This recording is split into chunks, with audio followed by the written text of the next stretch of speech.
Video अंत तक देखना मजा। ये कहानी है बलरामपुर के राजा और उसके अभिमानी बेटे बलरामपुर नाम के राज्य में ज्ञानेंद्र नाम का एक दयालु राजा राज करता था। उसकी प्रजा उससे हमेशा बहुत खुश रहती थी, लेकिन उसके ठीक विपरीत उसका बेटा ध्रुव बहुत बिगड़ा हुआ था।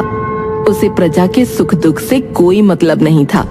नगर में राजा का पुत्र ध्रुव अपने कुछ सैनिकों के साथ घुड़सवारी करने में मस्त था और तभी उसे घुड़सवारी करते हुए रास्ते के एक तरफ एक गरीब की झोपड़ी दिखाई दी। इस झोपड़ी से गुजार कर देखी जाए। और अपने घोड़े की दिशा झोपड़ी की तरफ मोड़कर गरीब किसान की झोपड़ी को गिरा दिया। अरे वाह, मेरे घोड़े तो कमाल के हैं। मजा आ गया। अब घुड़सवारी का मजा आया।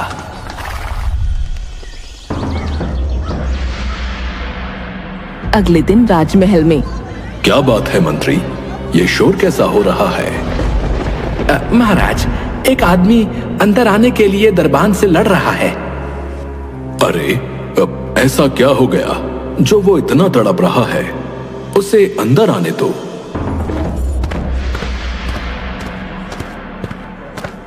उस आदमी को अंदर बुलाया जाता है तो वो बताता है, महाराज, मेरी मदद कीजिए महाराज, मैं लुट गया, बर्बाद हो गया। अरे, आखिर हुआ क्या है? बताओ तो।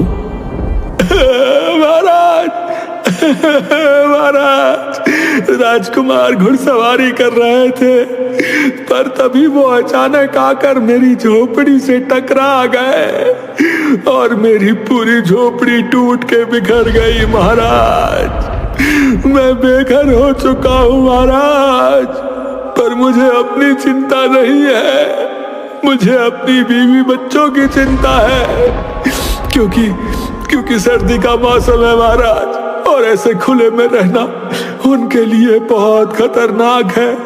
वो मर जाएंगे महाराज, वो मर जाएंगे। मेरी मदद कीजिए महाराज। मंत्री, राजकुमार को बुलवाओ। तुम चिंता मत करो, हमारे होते हुए अन्याय नहीं हो सकता। तुम्हें न्याय मिलेगा। राजकुमार को बुलाया जाता है। जी पिताजी, बताइए, आपने मुझे याद किया? ध्रुव, ये मैं क्या सुन रहा हूं? तुमने इस आदमी की झोपड़ी तोड़ दी। मैं इसका कारण जान सकता हूं? पिताजी, बस थोड़ी सी टक्कर लग गई थी, कोई बड़ी बात नहीं है। वैसे भी वो झोपड़ी बहुत कमजोर थी, और वैसे भी मैं अपने घोड़ों की ताकत को परखता रहता हूं। बेटा, तुम्हारे लिए ये छोटी बात हो सकती है, लेकिन इसके लिए ये जीवन और मृत्यु का सवाल है।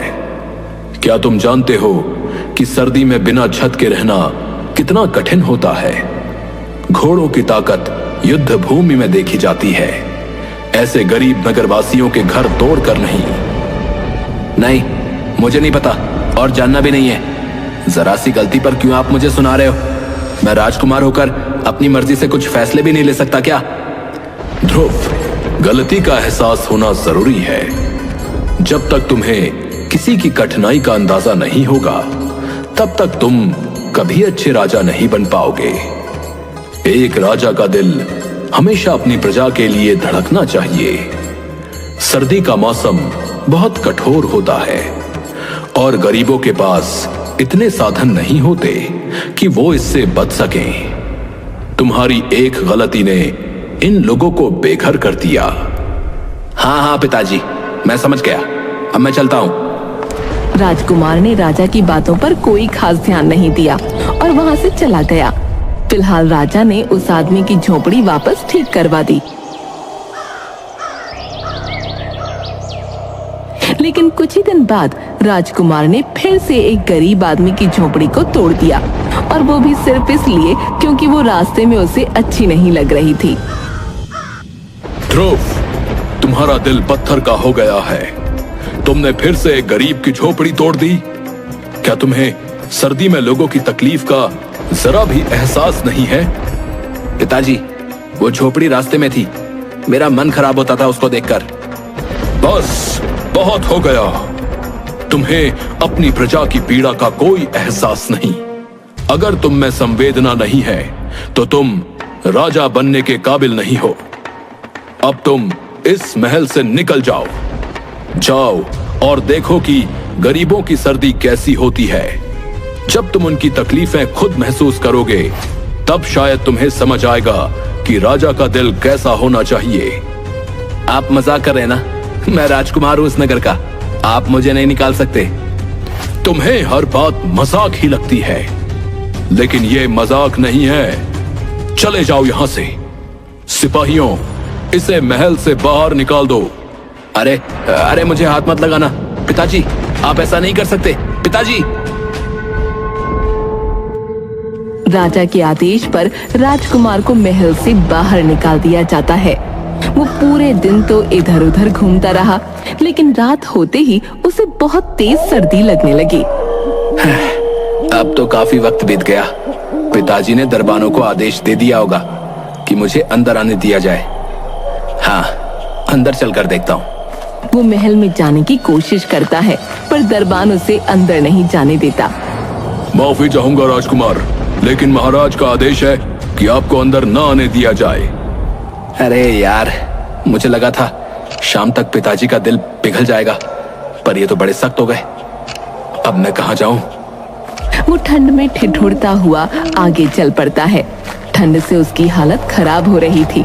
उसे समझ नहीं आ रहा था कि वो कहाँ जाए और क्या करे। तभी रास्ते में उसे मोहन मिला। अरे राजकुमार, आप इतनी ठंड में यहाँ क्यों टहल रहे हैं? तुम्हारी वजह से मेरे पिताजी ने मुझे महल से निकाल दिया।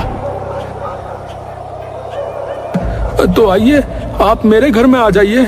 यहीं सामने मेरी झोपड़ी है, महाराज ने ठीक करवा दी थी। तुम अगर नहीं भी कहते ना तो भी मैं आने ही वाला था, क्योंकि तुम्हारी ही वजह से मैं बेघर हुआ हूँ। राजकुमार मोहन के साथ उसकी झोपड़ी में पहुंचता है, जहां उसकी पत्नी और बेटा उसका स्वागत करते हैं। अरे राजकुमार, आप आइए आइए। राजकुमार, आपके कपड़े तो बहुत सुंदर हैं। मैं इन्हें छूकर देख सकता हूँ क्या? हाथ मत लगा। तुम लोग इतनी छोटी सी झोपड़ी में कैसे रहते हो? मैं कहाँ लेटूं? बिस्तर कहाँ है? मुझे क्या पता था कि मुझे ऐसे दिन भी देखने पड़ेंगे। हमारे पास बिस्तर नहीं है, हम नीचे ही लेटते हैं। ये लीजिए आपकी चादर, लेट जाइए। राजकुमार एक चादर लेके लेट तो जाता है, लेकिन उसे बहुत ज्यादा ठंड लगती है, तो वो उन तीनों की चादर भी उनसे छीन लेता है। लाओ, मुझे दो ये चादरें, मुझे ठंड लग रही है बहुत तेज। हे भगवान, कितनी ठंड है। ये नगरवासी इतनी ठंड में इस झोपड़ी में पता नहीं कैसे रहते हैं। राजकुमार तो 4 चादरें ओढ़कर सोता है और वो लोग रात भर ठंड से कंपकपाते रहते हैं। सुबह होते ही गंगा देखती है कि सूरज ठंड से कांप रहा है और उसका शरीर तप रहा है। सूरज को तो बहुत तेज बुखार हो गया है। अरे मेरे बच्चे, क्या हो गया तुझे? वैद्य को बुलाइए। सूरज उठो बेटा। अजी सुनो ना, कुछ करिए, आप वैद्य जी को बुलाइए। पर गंगा, मेरे पास तो वैद्य को देने के लिए पैसे भी नहीं है। क्या हुआ? इतना शोर क्यों मचा रखा है? राजकुमार, सूरज को बहुत तेज बुखार हो गया है, पर हमारे पास इसका इलाज कराने के पैसे नहीं हैं। सूरज की हालत देखकर पहली बार राजकुमार को उन लोगों के लिए थोड़ा बुरा लगता है। हे भगवान, मैंने इनकी चादरें छीन ली। शायद इसी वजह से सूरज इतना बीमार हो गया। वो अपना हार उतार कर मोहन को देता है और कहता है, अब ये हार ले लो, इसे बेचकर सूरज का इलाज करवाओ। राजकुमार, ये तो बहुत कीमती है। हाँ, पर यह सूरज के जीवन से ज्यादा कीमती नहीं है। जल्दी जाओ, वैद्य को बुलाओ, और हाँ, बाजार से कुछ कंबल और बिस्तर भी खरीद लेना। राजकुमार, आपने हमारी जान बचा ली, भगवान आपका भला करे। मोहन सूरज का इलाज करवाता है और साथ ही कुछ कंबल और बिस्तर भी ले आता है। अगले दिन राजा राजकुमार से मिलने आता है। ध्रुव, अब कुछ समझ आया कि नहीं? महल की याद आ रही है? मुझे महल की कोई जरूरत नहीं है, मैं यहाँ ठीक हूँ, आप जा सकते हैं। ये घमंड सही नहीं है ध्रुव। पर ठीक है, जब तक तुम्हारा मस्तिष्क ठीक नहीं होता यहीं रहो। धन्यवाद, पर मैं अपनी जगह पर खुश हूं। राजा वापस महल लौट जाता है। उसी रात अचानक एक भयानक तूफान आता है। हवा की जोरदार आवाज से झोपड़ी हिलने लगती है और कुछ ही पलों में झोपड़ी टूटकर बिखर जाती है। मोहन, उसकी पत्नी, बेटा और राजकुमार सभी खुले आसमान के नीचे ठंड से कांपने लगते हैं। हे भगवान, अब हम क्या करेंगे? ये रात कैसे गुजारेंगे? माँ, बहुत ठंड लग रही है। गंगा, हमारे हाथ में कुछ भी नहीं है जो कर सके। अब बस इस रात को किसी तरह काटना होगा। ये ठंड इतनी कठोर है, कैसे सहते हो तुम लोग इसे रोज? हम तो जैसे तैसे हर रात गुजार लेते हैं, लेकिन आज की रात तो बहुत भयानक है। मैंने जब इन लोगों की झोपड़ी तोड़ी थी तब भी तो इनकी रात ऐसे ही गुजरी होगी ना। हे भगवान, मैंने क्या कर दिया था? जैसे तैसे सुबह होती है, लेकिन रात की सर्दी ने सबके शरीर को झकझोर कर रख दिया था। राजकुमार अपनी मोतियों की माला उतारकर मोहन को देता है और कहता है, मोहन, ये लो, इसे बेचकर झोपड़ी को ठीक करवा लो। धन्यवाद राजकुमार। धन्यवाद तो ठीक है, पर तुम लोग ऐसे कैसे जीवन काटते हो? गरीब का जीवन ऐसा ही होता है राजकुमार। आप तो पहली बार गरीब की सर्दी देख रहे हैं। हमारा हर मौसम ऐसा ही है, कष्टों से भरा हुआ। मोहन उस माला को बेचकर झोपड़ी सही करवा लेता है। लेकिन कुछ ही दिन गुजरते हैं और उनके घर में खाने का सब सामान खत्म हो जाता है। मोहन, घर में अब कुछ भी खाने को नहीं बचा है। सर्दी ने तो हमारी सारी उम्मीदें छीन ली। हाँ गंगा, बर्फ के कारण खेतों में कोई काम नहीं हो पा रहा है। लकड़ी काटने का काम भी ठप पड़ा है। इस ठंड में कोई पेड़ काटने नहीं जाता। अब क्या होगा? यह वक्त भी गुजर जाएगा, बस हमें सब्र रखना होगा। मोहन, मेरे पास अब सिर्फ ये एक अंगूठी बची है, इसे बेचकर कुछ खाना ले आओ। अब राजकुमार, आप इतना कुछ दे चुके हैं, ये अंगूठी मत दीजिए। मोहन, ये समय सोचने का नहीं है, जाओ इसे बेचकर खाने का इंतजाम करो। मोहन अंगूठी बेचकर खाना ले आता है। 1-2 हफ्तों तक वो खाना चलता है, लेकिन फिर सब कुछ खत्म हो जाता है। अब न मोहन के पास कुछ बचा था, न ही राजकुमार के पास। अब तो खाने को भी कुछ नहीं बचा। आगे की सर्दी कैसे काटेंगे? क्या यहाँ कोई ऐसा काम नहीं होता जिससे कुछ पैसे कमाए जा सके?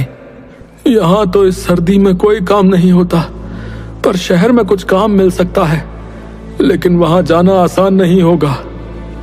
मोहन, हमें कुछ तो करना होगा। चलो हम शहर चलते हैं और वहां काम ढूंढते हैं। राजकुमार और मोहन शहर जाते हैं, जहां उन्हें मेहनत मजदूरी का काम मिलता है। ये राजकुमार के लिए पहली बार था कि उसने अपने हाथों से काम किया हो। दिन भर की मेहनत के बाद वो इतना थक गया कि उसकी हालत बेहद खराब हो गई। मोहन, मैंने कभी सोचा नहीं था कि काम इतना कठिन हो सकता है, लेकिन जब अपने मेहनत के पैसे से खाना खा रहा हूं तो दिल को बहुत ही सुकून मिल रहा है। हालांकि दिन भर की थकान और सर्दी की वजह से राजकुमार को अचानक तेज बुखार हो गया। वो तड़पने लगा और उसकी हालत बिगड़ती चली गई। मैंने तुम सबके साथ बहुत बुरा किया है। अब मुझे समझ आया कि तुम लोगों पर क्या बीतती है और तुम्हारे बेटे ने बुखार से तड़पते हुए क्या महसूस किया होगा। मोहन, मुझे माफ कर दो। इतना कहते ही राजकुमार बेहोश हो गया। फिर जब उसकी आंखें खुली तो उसने देखा कि वो अपने महल के नरम बिस्तर पर लेटा है। मैं यहाँ कैसे पहुंचा? बेटा, मैंने हर समय तुम पर नजर रखी थी। जैसे ही तुम्हारी तबीयत बिगड़ी, मैंने तुम्हें तुरंत महल में लाने का आदेश दिया। पिताजी, मुझे वापस जाना है। मैं मोहन और उसके परिवार के साथ रहना चाहता हूं। नहीं बेटा, अब तुम जान चुके हो कि गरीबों का जीवन कितना कठिन होता है। तुमने उनकी परेशानियां महसूस की हैं। अब तुम्हारा यह कर्तव्य है कि तुम एक अच्छे राजा बनो और उनकी भलाई के लिए काम करो। राजकुमार को राजा की बात समझ आई। उसने तय किया कि वो अपने राज्य के गरीब लोगों की मदद करेगा।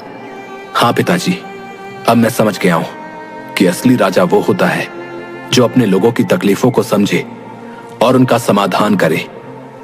मैं वचन देता हूं कि इस सर्दी के खत्म होने से पहले मैं गरीबों के लिए गर्म कपड़े, कंबल और बेहतर आवास की व्यवस्था करूंगा। राजकुमार ने अपने वचन को निभाया। उसने गरीबों के लिए न सिर्फ गर्म कपड़ों की व्यवस्था की, बल्कि उनके लिए नए घर भी बनवाए और नए रोजगार के अवसर भी दिए। राजकुमार के इस कदम से राज्य के लोगों का जीवन बेहतर हुआ और उन्होंने अपने राजा की दिल से सराहना की। ऐसे और मजेदार वीडियो देखने के लिए हमारे चैनल को सब्सक्राइब करें और वीडियो लाइक करना ना भूलें। मिलते हैं किसी नई कहानी के साथ।